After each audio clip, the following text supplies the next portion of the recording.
It's Friday, and Fridays we talk about issues to do with men. Today on Man Up, we are going to be tackling the whole aspect of the value of hard work. That will be coming your way shortly, and I have my question for you for this morning as we prepare for that conversation. The question is, do you think today's generation appreciates the value of hard work? Do you think today's generation appreciates the value of hard work? Would love to hear your comments on that.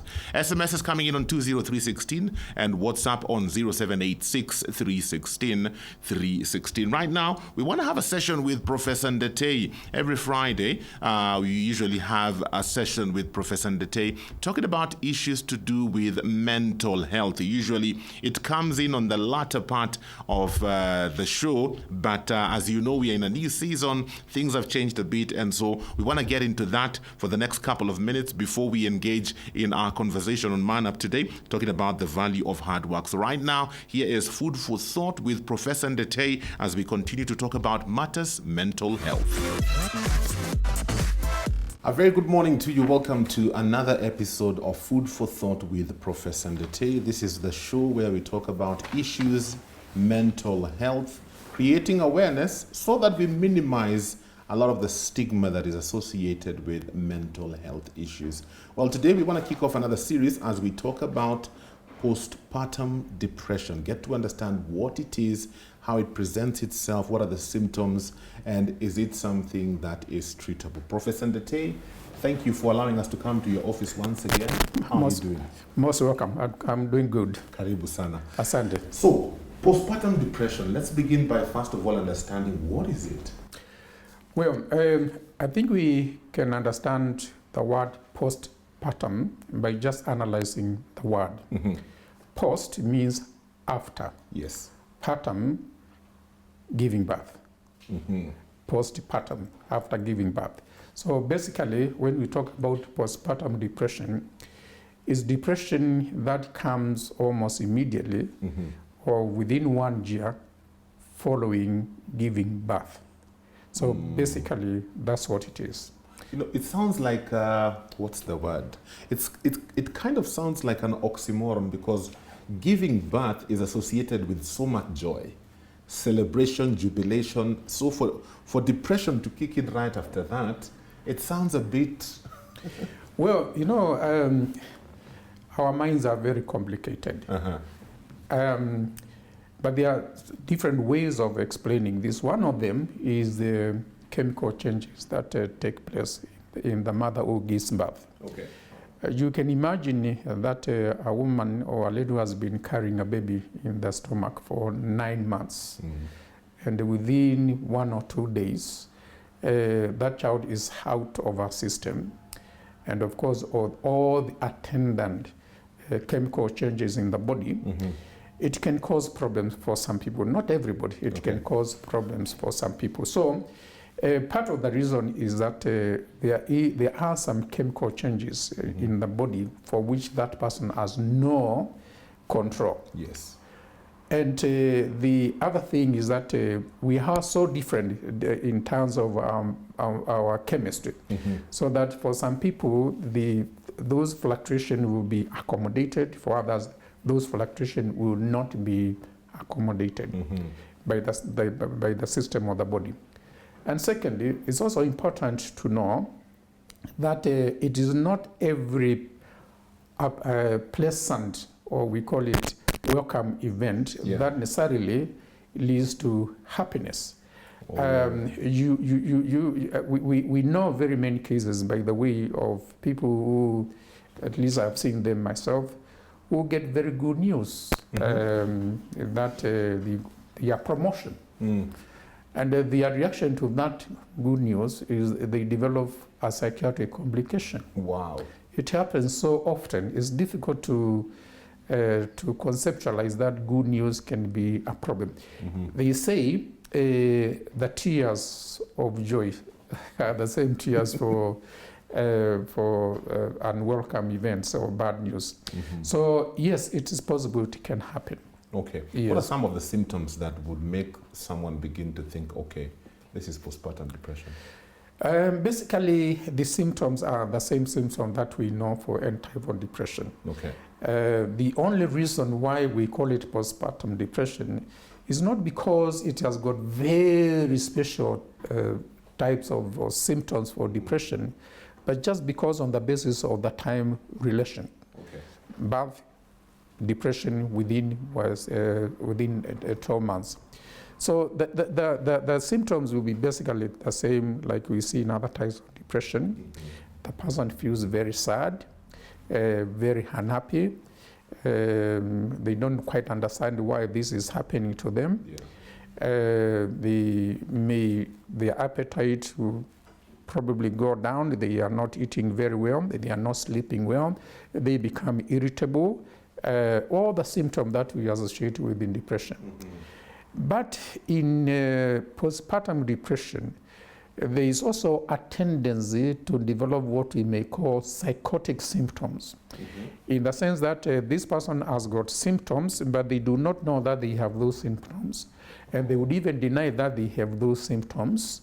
We call them psychotic symptoms. In other words, they have the illness, but they don't realize that they have the illness. Okay. This may take different forms. Mm-hmm. One of them may be, they may start hearing voices, and those voices are more related to the child. Wow. Yeah, and you really don't know what those voices may be telling the mother. Okay. Could be kill your baby, and of course we have heard stories of mothers who kill their babies.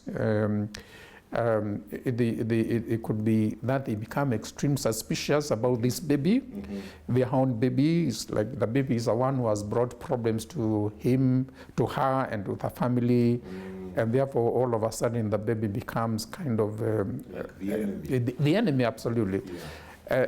And of course, the people, the husband or the relatives, and who are very close to them, they realize that this mama is not paying attention to the baby, and the men of them will take the responsibility of taking the baby and making sure that the baby is safe, and only take the baby to the mother when the baby needs to breastfeed. Mm-hmm.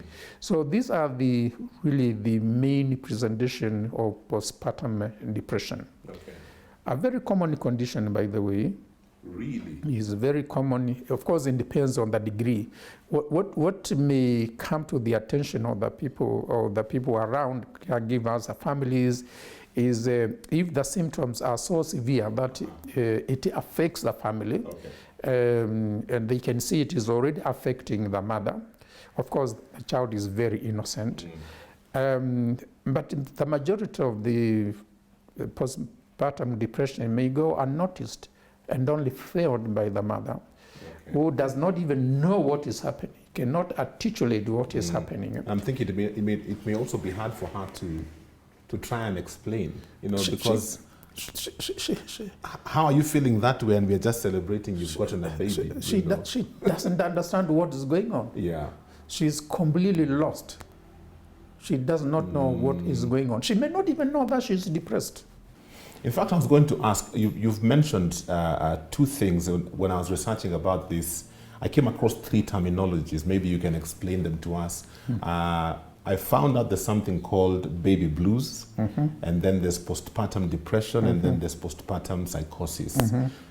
Break them down for us. Well, postpartum blues or baby blues is a phenomenon that is so common in the overwhelming majority of women, is as common as common cold. Oh.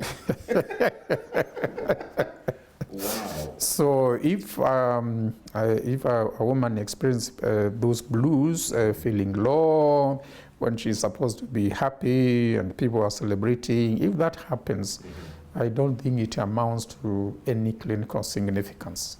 Okay. It's very, very, very common. Yeah. is like a flu. I mean, a common cold. And of course, viewers must not take that kind of view given the COVID these days. Oh yes, oh yes. But in the absence of COVID Yeah. and influenza outbreaks, we know we all get caused because of allergy or something like that. So that's very common. It doesn't amount to any clinical significance. It's when you get depression. And I said, when it comes to depression, there is also a big range in terms of severity. Very mild ones which may go unnoticed, and also those ones which may go, the symptoms that become so severe that they become a problem for the mother and a problem for the family. child, And then psychosis. With psychosis, you can't hide. Yeah, because psychosis you can't hide. Because it affects other people. Okay. Yes. Okay. Yeah. Wow. Do fathers also go through this depression, or is it solely for the mother? They do. How? They do. We had a pastor at the Valley Road. We used to say, so and so, one of the church attendants, so and so gave birth to a bouncing baby. The mother is okay. And the father is also managing. People would wonder, Yes. what has got the father to do with it? The mother has done all the work. Yeah, there's nothing. Yes, it can affect. It's not so common. Okay. But in situations where the culture and of the people, especially around the time of birth, where husbands would be regarded as abnormal or out of the ordinary if you were not there physically to witness the process of birth. Yeah, that is part of the culture, because there is a very close identification of what is happening when the baby is coming out, and he has to be the first one to see the baby. I mean, that's part of the culture. I don't think it's very common here, because men tend to run away. Yes. They run away. Yeah. And they come trying to sneak to find out what is happening or what has happened. Mgeni amefika ama mgeni hajafika. They take off. I think that's part of the culture.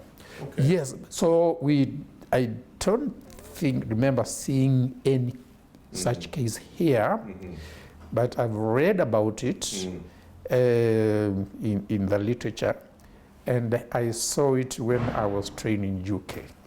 Wow. Yes. You know, in fact, on that whole picture of the process of childbirth, the way we are saying, a good number of men don't want to be part of that. They run away. They only come back when the baby has arrived. Yes. I'm just wondering, can that process be traumatic for a man who's not ready for it? Personally, I have 3 children, and I was there for the birth of my second born and my third born. For my first born, I missed it by an hour, because he came very early in the morning. But I'm just wondering, can that process cause trauma in men? Because I know a friend of mine who witnessed childbirth and he fainted. Yes, it can, because it is the wife it's painful. Yes, it's painful, and they're screaming, and in some cases there could be insults from the woman that all kinds of insults. You are responsible for what I'm going through. I don't want to see you, and things like that. So yes, depending on the circumstances, it can be traumatic. Yes. Unfortunately, that's all the time we have for Food for Thought with Professor Ndete today. We haven't quite finished on this discussion. We'll pick it up again next week. Have yourselves a great day. Thank you so much for tuning in. My name is James Okumu. It is Man Up on Jam 316, where we get to talk about issues relating to men. Earlier on, before we listen to Professor Ndete on Food for Thought, I asked the question, do you think today's generation appreciates the value of hard work? Interesting answers coming through. This one says the current generation, they've grown up accustomed to self-gratification. You want something, you get it immediately.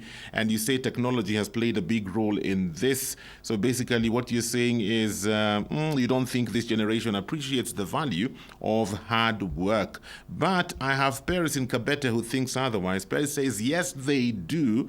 They can do exploits if opportunities arise, only that some lack mentorship and good role models, so this energy is redirected into other dangerous activities. This morning, I'm blessed to be joined by Ernest Nyingi, founder, lead, and succession consultant.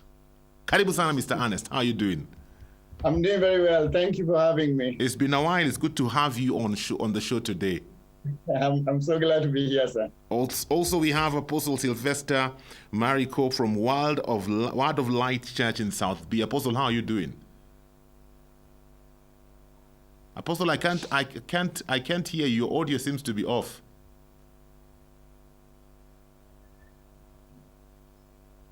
I can't hear you. I think I'll begin the conversation with Ernest as you try and sort out that, because we also need your input in this discussion. Yeah. Ernest, I'll begin by asking you the same question I'm throwing out to my audience today. I know we are focused on men.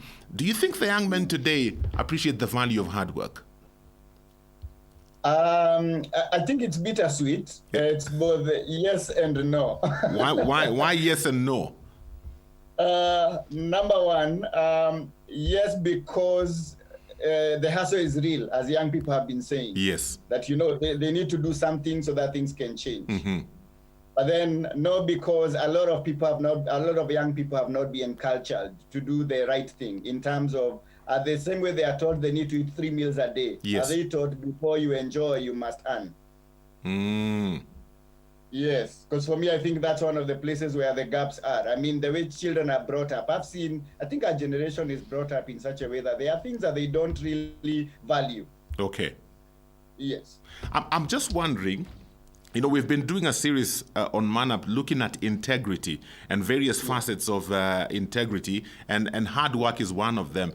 And I've just been wondering, could it be that we have misunderstood the purpose of work? Because it is said that where purpose is not known, abuse is inevitable. And the purpose that many people know the purpose of work that many people know is to get money. And so if I can jump over the work and still get the money, what's the purpose of the work anyway? So have we misunderstood the purpose of work? I'd actually say yes. You've actually correctly put it because of two reasons. Mm-hmm. Number one, you see, most people think, and this even Christians have alluded, is like most people forget that work came before the fall. Yes. That Adam was actually working. He had a commission, he had everything set to go. When he fell, work became harder, but work was present. Mm-hmm. And also, I mean, just look at it. Look at the way we are born. The generation that has come up, especially this generation, they actually say from the 90s, the generation that is there, how many of them are told, wash your own clothes? You remember growing up, yes. You had responsibilities. There was no question of will you do. Mm. It was a question of you must do. So then have we encultured in our children, the responsibility to actually, we must work hard. And it's a thing that you have to train. It's actually a training. Yes. Same way, children are trained, to use potty, and then they grow up, they are taught, must be in school, you must wake up. Have we taught that work is part of the system that everyone needs to obey? Because if it's not integrated, I mean, in our generation of having house helps, how many young people are actually taught to do their own stuff? Very true. Apostle, that's where the gap is. Okay. Yeah. I want to find out if Apostle has been able to connect to the audio. Apostle, are you there? It seems like you can get me, but I cannot get you. I can't hear you at all. I can see your mouth moving. Ernest, can you get the Apostle from your side? No. I'm not able to get him. Okay, so Apostle, there's something wrong with the connection somewhere, because both of us cannot get you, but it seems you can get us. Can you get Ernest when he's talking, Apostle? Okay, my producers will try and sort that out. Nyuma ya curtain as we continue with this conversation. Ernest, I'm just wondering, even as we talk about hard work, before we even get into the nitty-gritties of hard work, is there a difference between job and work? Oh yeah. Oh yes. According to me, there is. Okay, There's what what's we the are difference? trying to do. What's the difference between job and work? So children don't do a job. They work. Like there are things that are part of life that must get done. Uh-huh. And they don't really have to involve a payment or a reward. Uh-huh. So we need to be able, and I think that's where I think the challenge started. You know, there are those things. In fact, I say the 3 challenges why the value of hard work is not known amongst the young people. Number 1 is the way you are brought up. You are not brought up being reminded every time that you are working because it's part of life. It's like school. We go to school to learn because of school, because someday we'll be employed. But we are not told that academia is actually a part of life. I should always be growing. No wonder in Form 4 we have academic fires. Yes, I had one, my friend. I had one, and then we danced around the Mugumo tree. My parents are watching. They didn't know I did that. Yes. But I love what you're saying. I love what you're saying. And I think that's part of the problem, because I think sometimes we look at work as a punishment. And sometimes even in Christian circles, you know, we have people who believe work is a curse.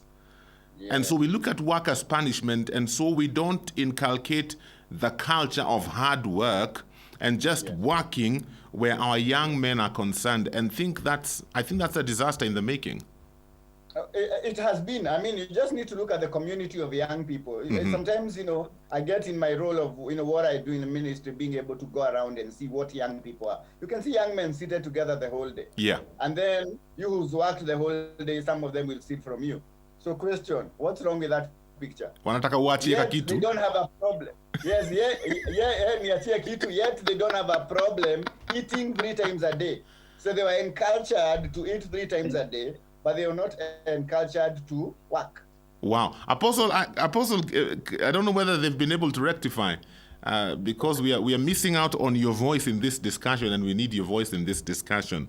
Are you there, Apostle? Can you say something? Yes, I see if I can get... Now I can get you. Okay. Yes, man of God, how are you doing? I'm fine. How are you today? I'm very fine. Karibu sana. I know you've been following what we've been talking about. From your perspective, is there a difference between work and a job? Because we are talking about the value of hard work. Is there a difference between a job and work? Yes, there is a difference between a job and work. Because job is what you're trained to do. But work is what we begin doing right from our early days as we are brought up. Yeah. And it is modeled within the confine of the home. Yeah. But now when we become of age, we are trained now not to, I mean, the profession, career. Yeah, so there's a distinction between job and work. Okay. And the reason I'm asking that is because a lot of young men today would say, there are no jobs. But just because there are no jobs, does it mean there's no work? Apostle?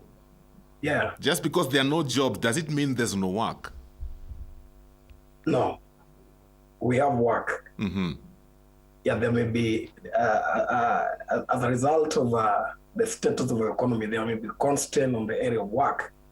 I mean, on the area of job, but we have work. Yeah, we have work. We have work. So why is it that our young people don't seem to recognize? I'm talking about now young men. Why is it that the young men don't seem to recognize that even though the jobs are not there, there's work that needs to be done? Is it that we, who are supposed to be mentoring them, have failed them? You see, personally, what I think is that the kind of modeling, because work and even hard work has to be modeled right from home.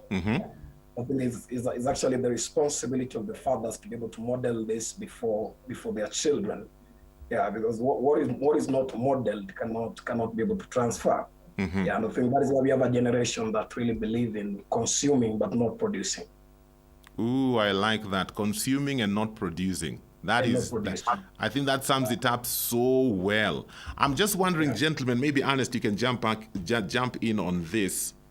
Yes.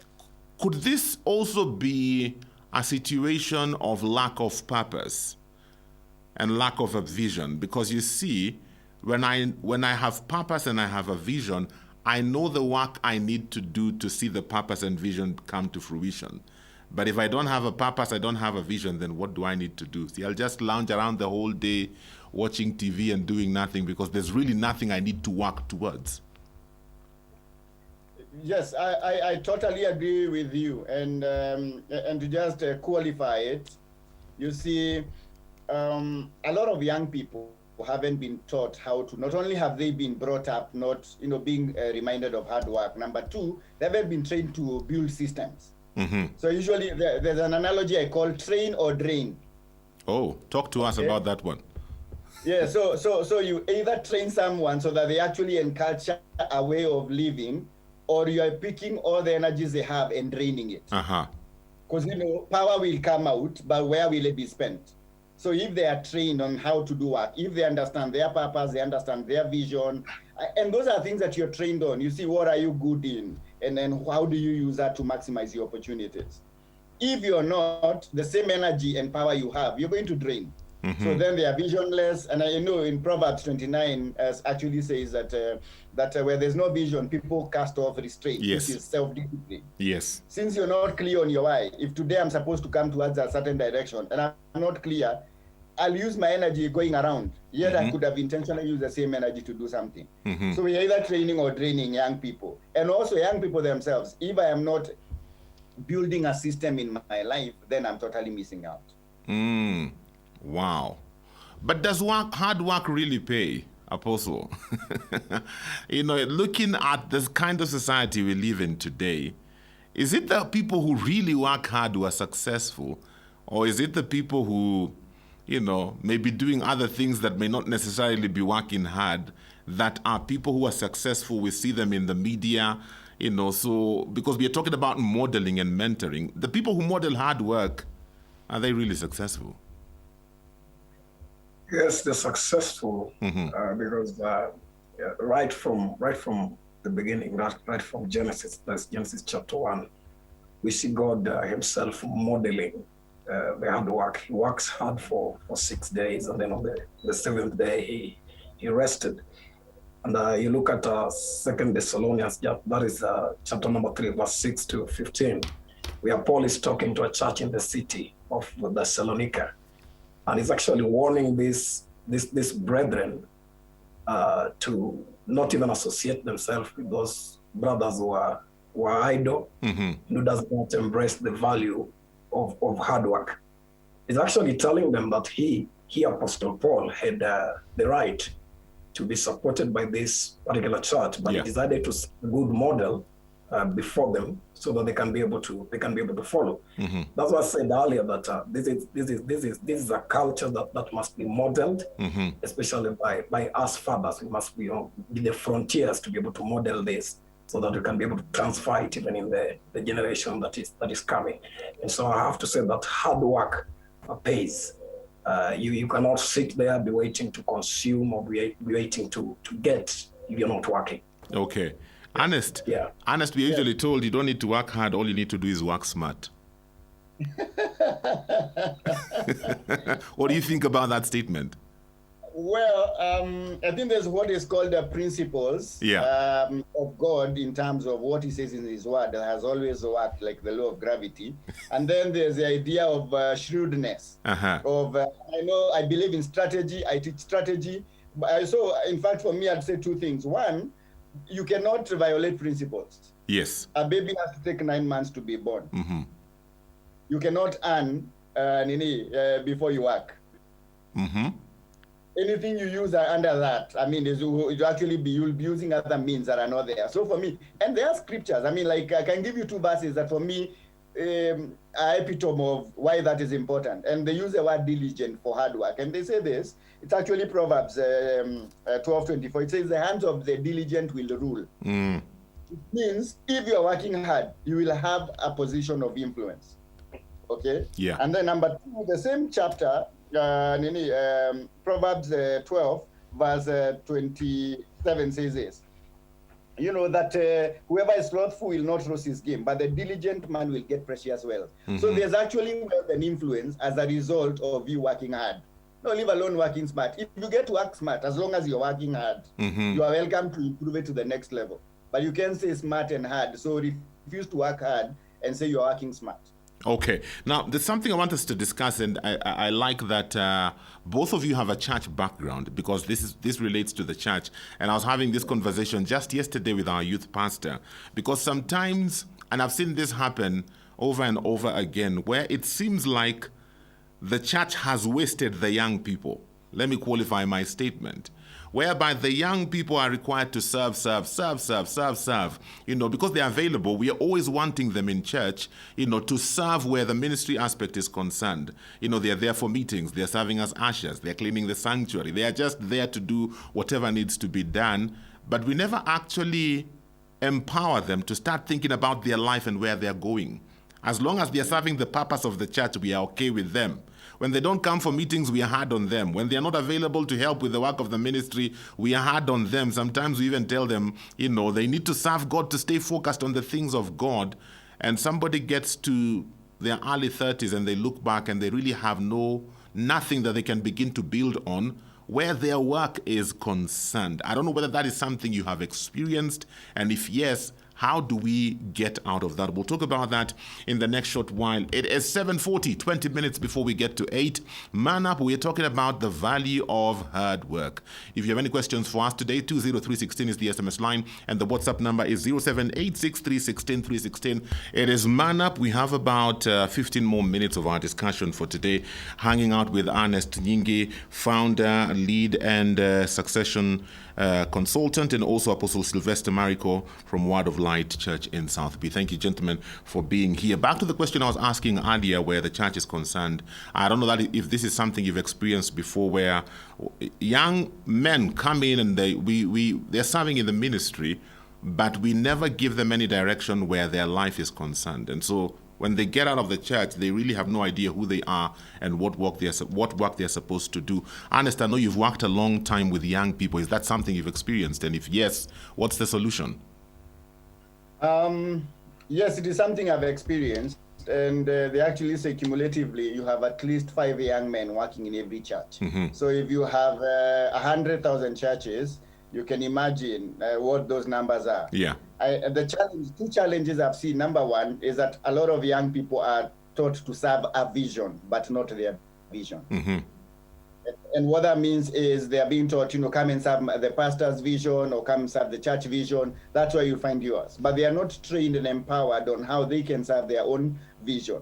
And also, so value, hard work. It's almost like a guilt trip that they need to be able to serve in the church to be accepted by the Lord. Yeah. But they're not taught on the other side that as you're serving here, you also have a life to live, and the God of purpose has a purpose for you. And so you also need to pursue your own vision. Mm-hmm. And I think that's a frustration. So then the solution then for me is, number one, is to be able to challenge young people to find their own vision. Yeah. I mean, at the least, the God of vision lives in church.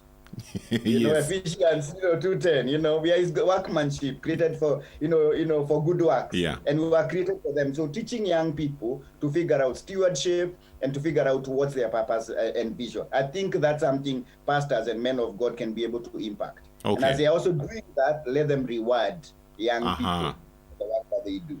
Apostle, so then they begin. Yeah. Apostle, how then do we help our young people to find their purpose and to connect with their work? Where do we begin and how do we do that?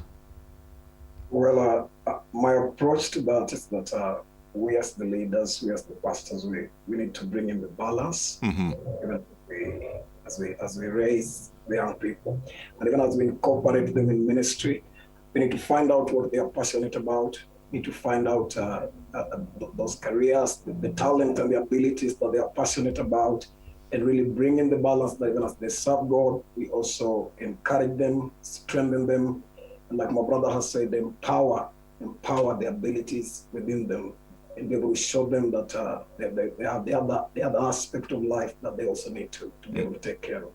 Yeah, because I think the place where young people need to really find encouragement and holistic encouragement is in the church. Okay. So they should never look at the church as a place of frustration, or as a place where they only bend on one side and abandon the other. Okay, I like that. There's something I mentioned earlier, I want to go back to it, about the kind of people who seem to be rewarded and the kind of people that are projected as successful in the society today. And it may not necessarily be people who've worked hard. Take case in point, our country today, there's a lot of corruption going on. Somebody said that a good number of successful people in this country can't tell you how they got there because it is questionable. And so when it comes to success and hard work, do we need to redefine what success is? Because the kind of success has been painted in the media and all over the places. You need to have this big 4x4, you have a nice house, you have lots of money. And so if I can get that without the work, I can guarantee you a lot of people are looking for that shortcut to get to that without the work, because we also don't understand what the work does to us and in us. So I don't know, how do we change that picture? Do we need to redefine what success is, Ernest? Yes, we don't need to redefine, and especially this being a Christian station, I think beginning from church, we need to redefine that success is not accumulation of money. Mm-hmm. That there's the element of vision, purpose, but there's also the ability for someone to actually live the life God intended for them to live. Okay. We have responsibilities to take care of. And if I am able to take care of myself, I am successful.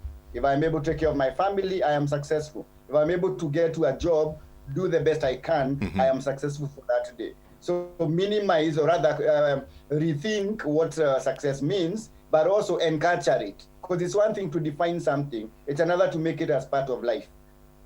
I think if we're able to redefine what that looks like and say, it's beyond money. Money answers all things, but it is not everything.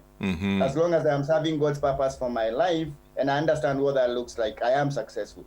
Because when I get to heaven again, I'm not going to be told, thank you for accumulating money. You did very well. Thank you for becoming a billionaire. No, I'm going to be told, well done, faithful. You are a good steward. You are, well done, good and faithful servant. Yeah. So look at the words that are used as recognition of success. That's the benchmark. I like that. Apostle, do you concur with what Ernest is saying, or do you have another thought? Well, personally, I think what our politics or political leaders have modeled, especially before the young generation, is that you can get it the wrong way, and the end will justify the means, even if the means is crooked. I think this is influencing and impacting our young people negatively, especially where honesty and hard work is concerned. Yes. Yeah. Okay. Yes. Gentlemen, I'm almost out of time. I want to shift this discussion a bit for this last bit. I know we're talking about hard work. Sunday is Mother's Day. I don't know if you realize that Sunday is Mother's Day. And as I was thinking about hard work, I thought mothers, oh my goodness, mothers work tirelessly. I'm not talking about job. I'm talking about work. I mean, mothers work tirelessly to fulfill their role, to raise up the next generation and all that. And as we finish, I just want to dedicate this last portion of this interview to the mothers. And I want to ask both of you, what kind of impact did your mother have in your life? Oh my goodness. The question is, what impact did she not have? Oh. I like that, yes. The man that I am, literally, my mom, practical story, my mom used to pick me 5 a.m. in the morning, tell me that she needs to go and pray. Oh. And so she needed a bodyguard.